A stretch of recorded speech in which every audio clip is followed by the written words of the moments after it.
بسم اللہ الرحمن الرحیم۔ شروع اللہ کا نام لے کر جو بڑا مہربان نہایت رحم والا ہے۔ محدثۃ بدعہ وکل بدعۃ ضلالہ وکل ضلالۃ فی النار۔ اعوذ باللہ السمیع العلیم من الشیطان الرجیم، بسم اللہ الرحمن الرحیم۔ قل یا ایہا الناس انی رسول اللہ الیکم جمیعا الذی لہ ملک السماوات والارض لا الہ الا هو یحیی ویمیت فآمنوا باللہ ورسولہ النبی الأمی الذی یؤمن باللہ وکلماتہ واتبعوہ لعلکم تہتدون۔ صدق اللہ مولانا العظیم۔ دیر سے آنے کی معذرت۔ حضرات، سامعین، سننے والی معززات ماؤں بہنوں، یہ رجب کا مہینہ ہے اور رجب کے بھی زیادہ دن گزر چکے ہیں۔ یہ مہینہ اور اگلا مہینہ شعبان کا، اس میں لوگ بہت ساری رسومات اور خلاف شریعت کام کرتے ہیں۔ ہمارا ایمان یہ ہے کہ دین اسلام جو ہے وہ مکمل ہو چکا ہے، اور جس وقت حضرت محمد الرسول اللہ صلی اللہ علیہ وسلم اس دنیا سے تشریف لے گئے، اس وقت کے بعد نہ کسی پہ کوئی فرشتہ نازل ہوا، نہ کسی نئی شریعت کا وجود ہے، نہ کوئی نیا دین ہے۔ دین صرف اللہ کی کتاب اور اس کے پیارے پیغمبر صلی اللہ علیہ وسلم کے فرامین۔ چاہے کسی صحابی کا قول ہو یا کسی تابعی کا قول ہو، اہل بیت میں سے کسی کا کوئی فرمان ہو، اللہ کے کسی ولی کا کوئی قول ہو، یا کسی محدث کا کوئی بھی فرمان یا قول ہو، وہ دین نہیں ہو سکتا۔ دین صرف وہی ہے جو حضرت محمد رسول اللہ کی زبانی نکلا۔ بس اس میں نہ آپ کی ازواج مطہرات کا دخل ہے، دین میں نہ آپ کے اہل بیت کا تعلق ہے، ان پہ سے محبت، ان سے عقیدت، ان سے الفت اور بات ہے، لیکن دین جو ہے وہ صرف اللہ کی طرف سے اس کے رسول پہ نازل ہوا اور وہ ہم تک پہنچ گیا۔ اب جو اس راستے سے ہٹتا ہے وہ دراصل دین اسلام سے بغاوت کرتا ہے۔ بزرگوں کے نام پہ، یاد رکھیے، بزرگوں کے نام پہ، اماموں کے نام پہ، مرشدوں کے نام پہ، پیروں کے نام پہ، مولویوں کے نام پہ، مفتیوں کے نام پہ، واعظین کے نام پہ، علماء کے نام پہ، فرقوں کے نام پہ دین نہیں ہوتا۔ ان الدین عند اللہ الاسلام، سب سے پہلے نبی حضرت آدم، پہلے رسول حضرت نوح، آخری پیغمبر، آخری نبی، آخری مقتدی، مجتبی، مصطفیٰ حضرت محمد الرسول اللہ صلی اللہ علیہ وسلم۔ یہی ہم دین سمجھتے ہیں۔ کسی نیک بندے کے کرنے سے، کسی اللہ کے ولی کے کرنے سے وہ دین نہیں بن جاتا ہے۔ دین ہم وہ سمجھتے ہیں جو قرآن کی آیات میں ہے، احادیث کی صورت میں۔ اس مہینے میں اور اگلے مہینے میں نیک لوگوں کے نام پہ، نیک شخصیات کے نام پہ لوگوں نے بہت سی رسومات بنائی ہیں اور لوگ انہیں دین سمجھتے ہیں۔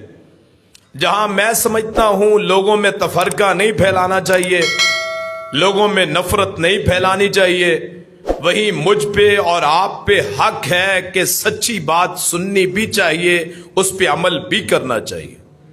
تحقیق آپ کر سکتے ہیں، میری بات غلط ہو سکتی ہے، اس میں جھول ہو سکتی ہے، بھول ہو سکتی ہے، انداز میں تلخی ہو سکتی ہے، بات کرنے میں غلطی ہو سکتی ہے، لیکن اللہ کا شکر ہے نیت اپنی خراب نہیں ہے۔ آپ تحقیق کریں، جو بات سنیں اس سے جانچیں۔ میڈیا کا دور ہے، جدید دور ہے، گوگل پہ سرچ کریں، کتابیں پڑھی ہیں نکالیں، نکلیں گروہوں سے، نکلیں مسلکوں سے، نکلیں شخصیات سے، نکلیں بیتوں سے، صرف اللہ کے رسول اور اس رسول پہ اترنے والی کتاب پہ ایمان رکھیں۔ دنیا کے لکھے ہوئے کسی مفتی کی کتاب وہ دین ہو نہیں سکتی ہے۔ دین ہم یہ سمجھتے ہیں، اور کسی رسم کو خاص طور پہ جب وہ کسی شخصیت کے نام پہ منسوب ہو تو سمجھ لیجئے بدعت ہے۔ کل بدعت ضلالہ، ہر نئی چیز گمراہی ہے، وکل ضلالۃ فی النار، اور ہر گمراہی آگ میں۔ وہ میں جتنا مرضی نیک ہوں، میرا کیا ہوا کام دین نہیں ہے۔ اگر اس کے مطابق ہے فبہا، صحیح ہے، اگر اس کے خلاف ہو تو کوئی، چاہے وہ کوئی شیخ الحدیث ہو، چاہے کوئی عالم ہو، چاہے کوئی مفتی ہو، کوئی پگڑی والا ہو، کوئی ترنے والا ہو، کوئی اللہ کے رسول کی آل میں سے ہو، اہل بیت میں سے ہو، اگر یہ بات اس میں سے نہ ہو، احادیث رسول میں سے نہ ہو، تو وہ دین نہیں کہلا سکتی کسی کے کہنے سے، کسی کے قول سے۔ 12 ربیع الاول کو ایک رسم ہوتی ہے جسے کونڈے کہا جاتا ہے۔ امام جعفر صادق رحمت اللہ علیہ اہل بیت میں سے امام محمد بن محمد باقر کے بیٹے ہیں، جو علی بن حسین کے بیٹے ہیں، حضرت حسین کے پڑپوتے، اور حضرت علی کے تعلق میں سے، خاندان میں سے، نسل میں سے ہیں۔ اللہ کے نیک بندے، اللہ کی کروڑوں لاکھوں اربوں کھربوں ان پہ رحمتیں ہوں۔ ان کے نام پہ 22 رجب کو رسم کی جاتی ہے، کونڈوں کے نام پہ لوگوں میں چیزیں تقسیم ہوتی ہیں، سبیلے لگتے ہیں۔ دین حضرت امام جعفر صادق سے پہلے تھا، ختم حضرت رسول اللہ پہ ہوا صلی اللہ علیہ وسلم۔ اور ان کی زندگی میں، جن کے نام پہ امام جعفر صادق کے نام پہ یہ رسم ہوتی ہے، ان کی زندگی میں ایک مرتبہ بھی انہوں نے 22 رجب کو یہ نہیں دن منایا، کوئی رسم نہیں کی ہے۔ ان کے بیٹے امام جعفر صادق کے جو آگے بیٹے ہیں، امام تقی علی رضا، امام نقی، امام موسیٰ کاظم، امام حسن عسکری، امام محمد بن حسن عسکری، ان سے بھی کسی روایت میں، کسی کتاب میں 22 رجب کے کنڈوں کا ذکر نہیں ہے۔ یہ میں اور آپ ہیں جو اس بدعت کو پروموٹ کر کے، ترقی کر کے اپنے گناہوں میں اضافہ کرتے ہیں۔ قیامت کا دن ہوگا، امام جعفر صادق کا ہاتھ ہوگا، ہمارا گریبان ہوگا۔ ان بزرگوں کو بدنام کرتے، وہ دین میں بسم اللہ کی بیا سے لے کے والناس کی سین تک امام جعفر صادق اس دین کو مکمل سمجھتے تھے۔ اپنی طرف سے کوئی رسم چلا سکتے، اور نیک لوگ، ہدایت یافتہ اولیاء اللہ، اللہ کے رسول کے خاندان میں سے، وہ کیسے وہ کام کر سکتے ہیں جو اللہ کے رسول نے نہ کیا ہو؟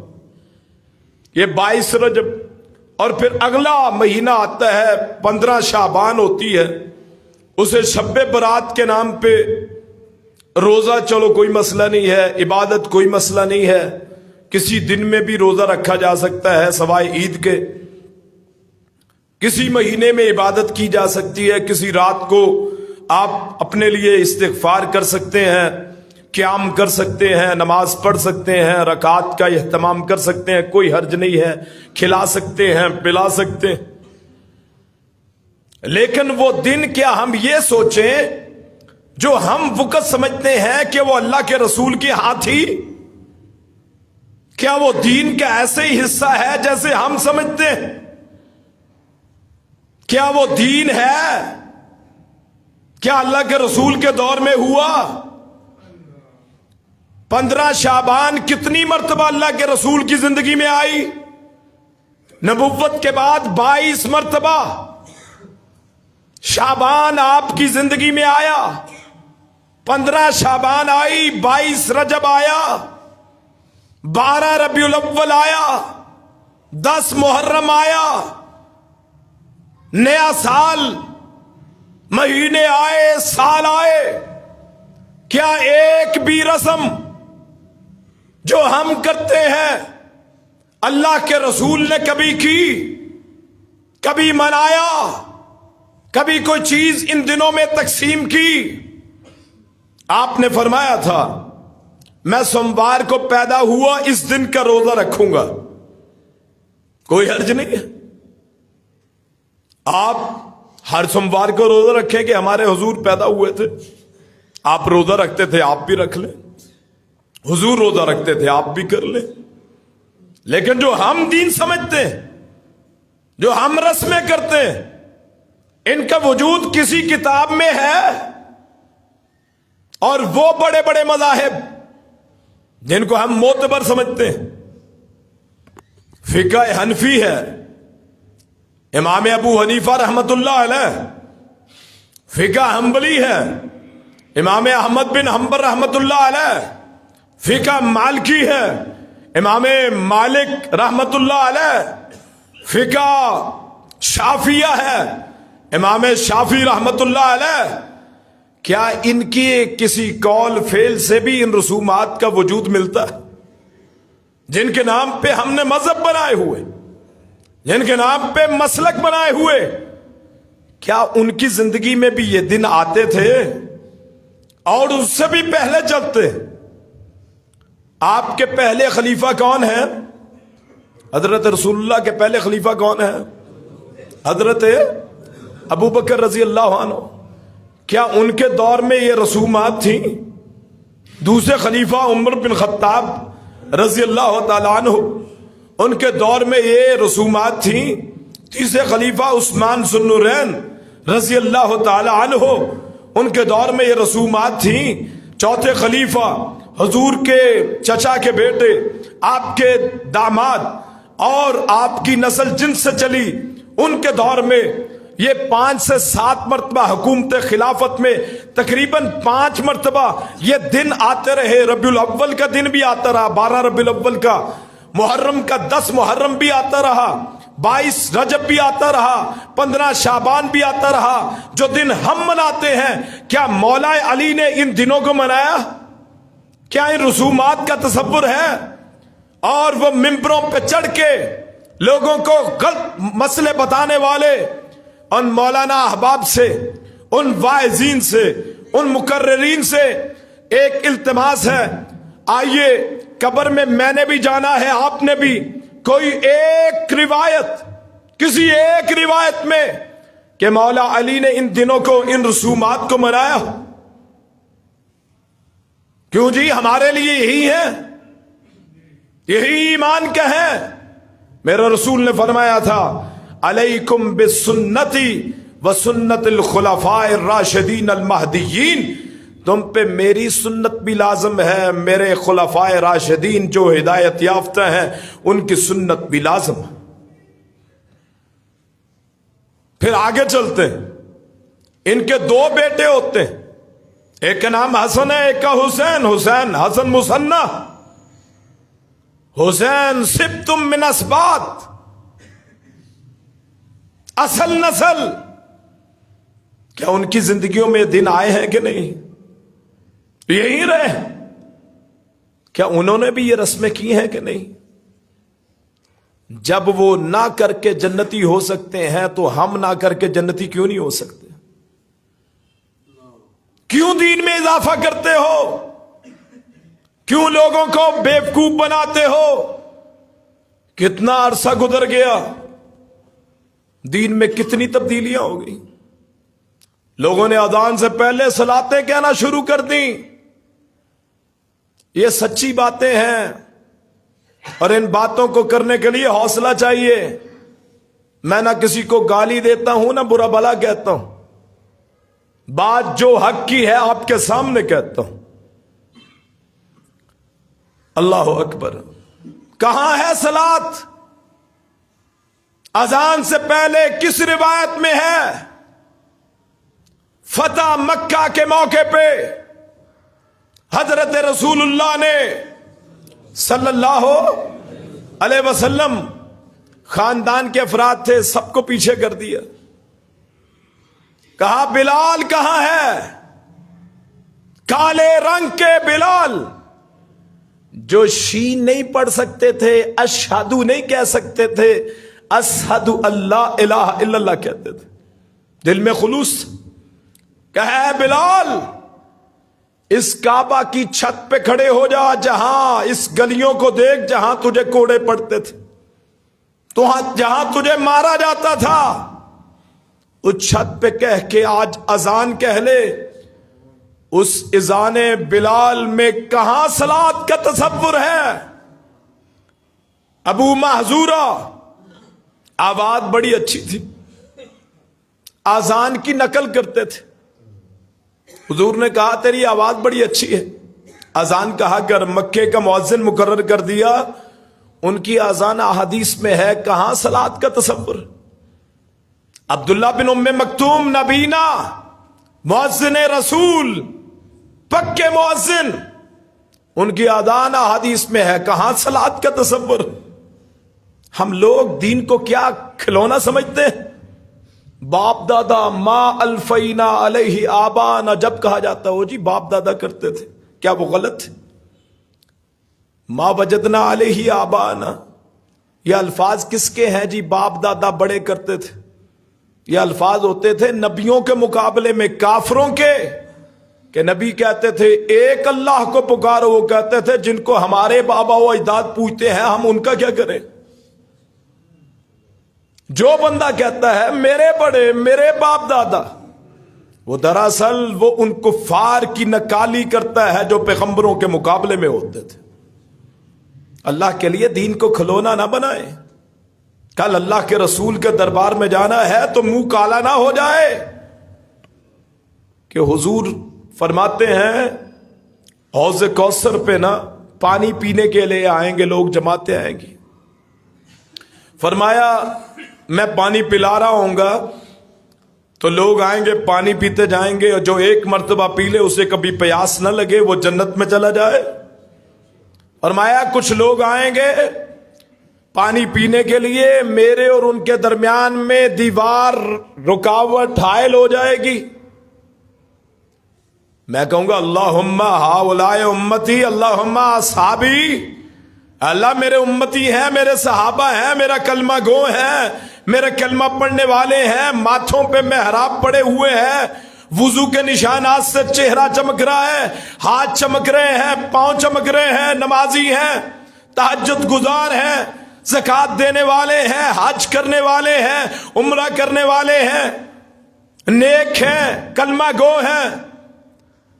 فرشتے کہیں گے انک لم تعلم، اے پیغمبر تجھے علم نہیں ہے، ما احدثوا بعدک، تیرے جانے کے بعد انہوں نے دین میں نئی نئے مسائل گڑھ لیے تھے، رسمیں بنا لی تھی. تو اس وقت میرے اور آپ کے پیر و مرشد حضرت محمد الرسول اللہ فرمائیں گے سحقن سحقن لمن غیر بعدی، اس شخص کے لیے دوری ہو جو میرے بعد دین کو بدل دے، اپنی طرف سے رسمیں بنا لے. حضرت عائشہ فرماتی ہیں جو بھی دین میں نیا کام کیا جائے وہ بدعت ہے، مردود ہے. من احدث فی امرنا ھذا ما لیس منہ فہو رد، رسول اللہ فرماتے ہیں صلی اللہ علیہ وسلم جو دین میں ایسا کام کرے جو اس میں سے نہیں ہے تو وہ مردود ہے، چاہے جتنا ہی اچھا ہو. مثلا میں آپ کو اس کی ایک دلیل دیتا ہوں. آپ رکوع میں قرآن نہیں پڑھ سکتے، حضور نے منع فرمایا. ہمارا نہیں ربی، مجھے میرے رب نے حکم دیا ہے کہ میں قرآن رکوع اور سجدوں میں نہ پڑھوں۔ اب قرآن پڑھنا اچھا ہے، نیکیاں ملتی ہیں، لیکن آپ نہیں پڑھتے کیوں؟ رسول نے منع کیا ہے۔ اب ظہر کی کتنی رکھتے ہیں جی؟ 4 فرض۔ بعض لوگ سنتوں کے ڈر سے مسجد میں نہیں آتے، کہتے جی 20 پڑھنی پڑتی ہیں، 12 پڑھنی پڑتی ہیں۔ اللہ کے بندو فرض ہی پڑھ لینے دو لوگوں کو۔ میں حقیقت ایسے افراد کو جاتا ہوں، کہتے مسجد میں کس لیے نہیں جاتے ہی نماز پڑھنے، کہتے ہی لوگ تنگ کرتے ہیں اگر صرف فرض پڑھ لیں۔ دن اور رات میں فرض کتنی رکھتے ہیں 5 نمازوں میں؟ کیوں جی؟ 17 ماشاءاللہ بڑی دیر سے بولے۔ دین بڑا پختہ ہے نا، دین پہ بڑا عبور ہے الحمدللہ، باقی چیزوں پہ بڑی توجہ ہوتی ہے۔ 17 رکھتے ہیں فرض۔ اگر کوئی کہے جی میں 19 پڑھوں گا فرض، ظہر کے 5 پڑھوں گا، آپ کیا کہیں گے؟ کیوں جی؟ 2 سجدے کرنے پڑیں گے کہ نہیں؟ اگر امام بھول کے 5 پڑھا دے 2 سجدے کرنے پڑتے ہیں کہ نہیں؟ کہ غلطی ہو گئی، حالانکہ قیام اللہ کے، ہاں رکوع اللہ کے لیے، 2 سجدے اللہ کے لیے، اللہ کو بڑے محبوب۔ وہ ایک سجدہ کر لے، اللہ سارے گناہ معاف کر دیتا ہے۔ شیطان نے ایک کا انکار کیا تھا، رد ہو گیا تھا، مردود ہو گیا، اور ہم 2 سجدے بڑھ گئے، ایک رکوع بڑھ گیا، ایک قیام، کتنا نیکی ہے۔ لیکن ہم کیوں نہیں کرتے کہ دین میں جائز ظہر کی کتنی رکھتے ہیں؟ آپ 4 کو 5، حالانکہ اچھا کام۔ اسی طرح ہر وہ کام جو دین نہ ہو اسے دین سمجھ کے کرنا، اسے بدعت کہتے ہیں، دین میں اضافہ ہوتا، اور اضافہ جائز۔ دین اتنا ہی رہنے دو، دین آسان ہے۔ کلمہ شہادت ہے، کلمہ رسالت، اشہد ان لا الہ الا اللہ، اشہد ان محمد رسول اللہ۔ 5 نمازیں ہیں، زکوٰۃ اگر پیسے ہے تو زکوٰۃ دیں، پیسہ ہے تو حج کر لیں، جسم میں قوت ہے تو روزہ رکھ لیں، بس یہی ہے اسلام۔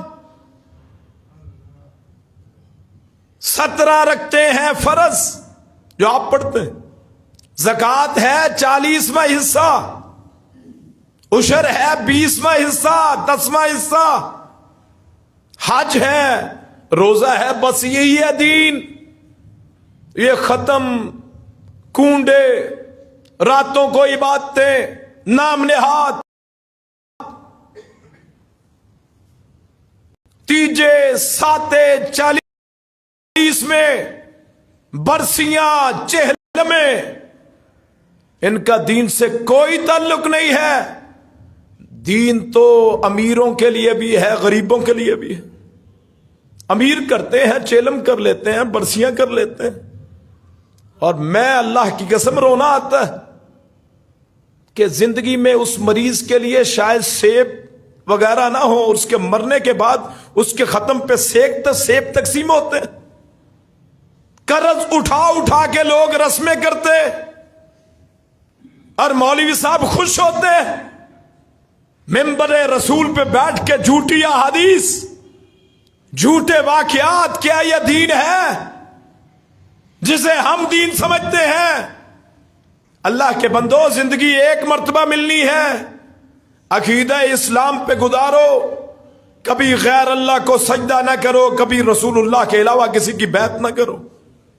کتنے سلسلے بن گئے، فلاں کا جھنڈا ہے جی، فلاں کا مرشد ہے، یہ فلاں مرشد ہے، میں اس کا پیر ہوں، اس کا میں مرید ہوں۔ آپ کس کے مرید ہیں؟ مجھے کوئی پوچھے آپ کس کے مرید ہیں تو میں کہوں جی فلاں کا مرید ہوں، وہ کہے جی تو کس کا مرید ہے؟ کہ فلاں کا مرید ہوں۔ اور ہر مرشد میں کوئی نہ کوئی خامی ہو سکتی ہے، محمد رسول اللہ میں خامی۔ اب ایک لاہور کا پیر صاحب ہے، غصہ مت کیجیے ان باتوں پہ، میری باتیں سنیں، جس کا مسلک ہی کوئی نہیں، مسلک ہے اللہ کا فرمان، رسول اللہ کا فرمان صلی اللہ ہو۔ اب لاہور کا پیر ہے، میں اس کا مرید ہو جاؤں، ایک ملتان کا پیر ہے وہ اس کا مرید ہو جائے، کوئی اجمیر شریف کا ہے وہ اس کا مرید ہو جائے، کوئی بغداد کے پیر صاحب ہے اس کا مرید ہو جائے، نسبتیں بگڑ گئیں۔ جب کلمہ محمد رسول اللہ کا پڑا ہے تو شہروں کے نام پہ مذہب کیوں بنا لیے؟ صلی اللہ ہو۔ کیا یقین نہیں ہے وہ کون سی خامی ہے جو میرے اللہ اور میرے رسول میں ہے کہ لوگ غیروں کی طرف جاتے ہیں؟ آپ اس کتاب کے مقابلے میں کسی کی کتاب کو لا سکتے ہیں؟ اللہ کے رسول کی حدیث کے مقابلے میں کسی کا قول پیش ہو سکتا ہے؟ جب نہیں ہو سکتا تو ان کے علاوہ بیعت کسی کی جائز کیسے ہو سکتی ہے؟ اگر بیعت کا تصور ہوتا جو ہمارے ہاں ہے تو بیعت جائز ہوتی تو ابو بکر رضی اللہ عنہ کی ہوتی، عمر فاروق کی ہوتی، عثمان ذو النورین کی ہوتی، علی المرتضی کی ہوتی، حسن حسین کی ہوتی، طلحہ زبیر کی ہوتی، سعد سعید کی ہوتی، اہل بیت کی ہوتی، آپ کی امہات کی ہوتی، صحابہ کرام کی ہوتی۔ ہم کون ہیں؟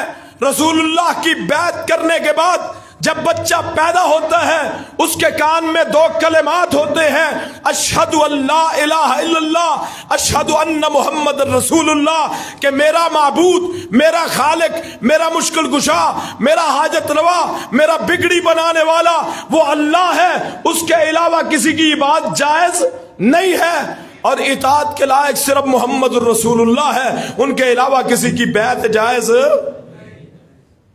کتنے سلسلے بنتے ہیں، کتنے عرس لگتے ہیں، کتنے میلے ہوتے ہیں۔ کبھی آپ نے سوچا قیامت کا دن ہوگا، میرے حضور نے فرمایا میرا جھنڈا ہوگا جس کے نیچے ساری کائنات ہوگی۔ کس کس کو اللہ کے رسول سے پیار ہے بھلا؟ سب کو پیار ہے۔ جس کے دل میں اس کی محبت نہیں وہ ایمان سے خالی۔ قیامت کا دن ہوگا، لوگ آئیں گے میں فلاں کا مرید ہوں، حضرت محمد دیکھیں گے یہ تو میرا امتی ہے، یہ فلاں کا مرید کیسے ہو گیا؟ کلمہ کس کا پڑا ہے جی؟ محمد تو بیعت کسی اور کی جائز کیسے ہوگی؟ میرا خاندان ہے بڑا تگڑا، شیخ الحدیث ہیں، سارے علماء ہیں، والد شیخ الحدیث، خود حدیث کا عالم، دادا شیخ الحدیث، پردادا وہ بھی بہت بڑے عالم، ان کی قبریں موجود۔ اب میں اٹھ کے اپنے پردادے کی قبر کا بن جاؤں مجاور اور ان کی مرید ان کا بن جاؤں، اور قیامت کا دن آئے جب میں قبر سے نکل کے اللہ کے رسول کے حضور پیش ہوں، میرے حضور کہیں کلمہ میرا پڑا تھا ابو بکر، بیعت کسی اور کی کیوں کی ہے؟ منہ کس کو دکھاؤں؟ کہتے جی فلاں کا بیعت، فلاں کا بیعت۔ مجھ سے کوئی پوچھے کس کا بیعت، میں کہوں محمد الرسول اللہ کا بیعت صلی اللہ ہو۔ کوئی ایک خامی ہو ذرا میرے حضور میں؟ بدعتوں کی ابتدا اس وقت ہوتی ہے جب ہم کسی غیر کی طرف منسوب ہوتے ہیں۔ علی حجویری نیک، بابا فرید جی نیک، معین الدین چشتی نیک، بابا بہاؤالدین زکریا نیک، پیران پیر عبد القادر جیلانی نیک رحمہم اللہ تعالی، اللہ کے نیک بندے۔ لیکن یہ اجازت نہیں ہے کہ محمد رسول اللہ کے ہوتے ان کی بیعت ہو جائے۔ وجہ دین محمدی میں کیا نقص ہے جو کسی اور کی بیعت اور کسی کا دین کس وجہ سے جایا جاتا ہے؟ کوئی بتائے تو صحیح، کون سی کمی ہے قرآن کریم میں؟ جو بزرگوں کے اقوال کی طرف جاتے ہیں، جو بزرگوں کا قول اس قرآن کے مطابق ہو اس کی ہم عزت کریں، اس کا احترام کریں، لیکن یہ نہیں ہو سکتا کہ قرآن چھوڑ کے کسی بزرگ کی بیعت کر لی جائے، جائز نہیں ہے۔ یاد رکھیے وہ آدمی دوغلا ہے جو کلمہ محمد رسول اللہ کا پڑھتا ہے اور بیعت کسی امتی کا ہو جاتا۔ جتنے بزرگوں کے میں نے نام لیے ہیں ان میں یہ پیغمبر ہے کہ امتی ہیں؟ امتی کس کے ہیں؟ محمد رسول اللہ کے امتی ہیں، تو اس محمد کو چھوڑ کے امتیوں کے طرف کیوں جاتے ہیں؟ شہروں کے نام پہ مذہب کیوں بنے؟ دیوبند انڈیا کا ایک شہر ہے، قصبہ ہے، اس کے نام پہ مسلک کیوں بنا؟ بریلی انڈیا کا ایک شہر ہے، رائے بریلی، اس کے لوگ پیروکار کیوں بنے؟ اس کے نام پہ مذہب کیوں بنا؟ آئیے مذہب بناتے ہیں تو مکے کے نام پہ مذہب بناتے ہیں تو مدینے کے نام پہ، شہروں کے نام پہ کیوں جی؟ سناٹا چھا گیا ہے نا، ذرا سچی باتیں ہیں نا کہ ہم نے کون سی عقیدتیں بنا رکھی؟ اے محبت اور ہے، پوجنا اور ہے۔ مثلا میں اس کی ایک مثال دیتا ہوں، ماں، بہن، بیٹی، بیوی ہے عورت، اب ماں کو آپ بیوی نہیں کہہ سکتے، رشتہ ختم۔ آپ بہن کو آپ بیٹی نہیں کہہ سکتے، بیوی کو آپ ماں نہیں کہہ سکتے۔ جب یہ یہاں جائز اور یہاں اصول ہے تو وہاں کیسے جائز ہو گیا کہ نبی کے ہوتے ہوئے امتی کو نبی بنا لیا جائے؟ اپنی اصلاح کیجئے، سارے مسائل کا حل ہے شریعت محمدی میں صلی اللہ یہ جتنی رسمیں بنائی ہیں، جتنی بیعتیں ہیں، ان کا شریعت میں کوئی وجود نہیں ہے۔ لا تزر وازرۃ وزر اخری، کوئی کسی کا بوجھ نہیں اٹھائے گا جی مجھے بخشا لے گا، اور سوال ہی پیدا نہیں ہوتا۔ قل لا یعلم الغیب الا اللہ وما یشعرون ایان یبعثون، کسی کی سفارش تو بڑی بات ہے، یہ جو بزرگ ہیں انہیں یہی علم نہیں کہ قیامت کے دن انہیں کب اٹھایا جائے گا۔ آپ بیعتوں کی بات کرتے ہیں، آپ سفارشوں کی بات کرتے ہیں، میں نے اپنے پیر کی بیعت کر لی، ہاتھ پہ ہاتھ رکھ دیا ہے جی، نذرانے بھی پیش کرتا ہوں، سال کے میلے پہ بھی جاتا ہوں، عرس بھی مناتا ہوں، سب کچھ کرتا ہوں۔ اللہ فرماتا ہے ما یشعرون ایان یبعثون، جن کو تم اپنا بڑا سمجھتے ہو نا، ہیں وہ نیک، ہیں وہ اللہ کی نیک، اللہ کے پیغمبر کے مقتدی ہیں، ان کی بات ماننے والے ہیں، لیکن ان کا مقام یہ نہیں ہے کہ ان کو پیر و مرشد بنا لیا جائے۔ ما یشعرون ایان یبعثون، ان کو تو یہ بھی علم نہیں ہے انہیں کب اٹھایا جائے گا۔ قیامت کے دن ہوگا، میرے حضور کے جھنڈے کے نیچے ساری کائنات ہوگی۔ آئیے وعدہ کرتے ہیں تمام بیعتوں کو، تمام سلسلوں کو توڑ کے صرف ایک سلسلے سے منسلک ہو جائیں، وہ سلسلہ حضرت محمد رسول اللہ کا ہے، کسی کے نام پہ بیعت نہ کریں۔ اللہ پاک مجھے بھی آپ کو بھی صحیح بات سمجھنے کی، اس پہ عمل کرنے کی توفیق عطا فرمائے۔ آخر دعوانا ان الحمدللہ رب العالمین۔